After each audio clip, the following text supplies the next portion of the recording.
मो कहवा कथा आज ओडिशा रे बहुत कष्ट चलुचंदी लोक मैंने आलू पाई आमर वेस्ट बेंगल मुख्यमंत्री ममता बनर्जी महोदय सी भी मना कर यार जेते शीघ्र वर्तमान जी अच्छा आमर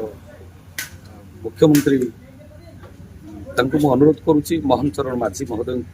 जे जेते शीघ्र समाधान करी ओडिशार आलू समस्या दूर करूँ ताफल समस्ते उपकृत हे कहीं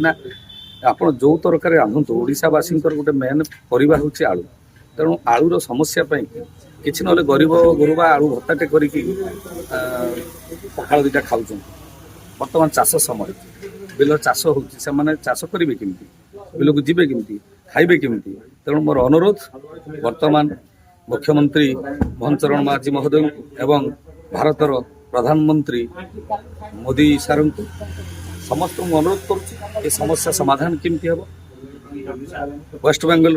मुख्यमंत्री ममता बनर्जी महोदय को सहित कथा है ओडिशार शीघ्र अति शीघ्र आलू समस्या को दूर जलसर बासिंदा आपन भी जते घर द्वितीय आवश्यक आलू रही आलू मार्केट को आनुंट आपको महंगा बाड़ कि अभाव देखा निश्चित भाव में खाली जलसरवासी नुहे ओडिशार बासी जन कलाकार समस्त जानी गौर दास तेणु मुझा सारा बुलूची यात्रा करुच्ची तेणु वर्तमान जो परिस्थिति जहाँ समस्त खाली मो ओडिशार समस्त मनीष मान गोटे दुखद कथा जिते शीघ्र मझे थर भी एमती होता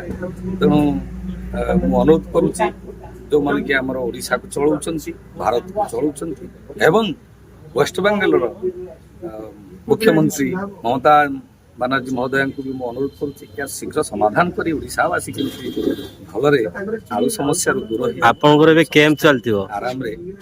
आपनकर कैंप चलती कैंप रे कौन प्रभाव पड़ुछ आलू रियल कैंप भी चलती यात्रा रियल भी चलती रियल रे भी वर्तमान 150 यात्रा पेटे मेम्बर होती प्रभाव पड़ुची तेणु खाली आम ओडिशावासी समस्त प्रभाव पड़े समस्त अनुरोध करुच्ची कलाकार हेतु सबुआड़े बुलूची समस्त दुख जाने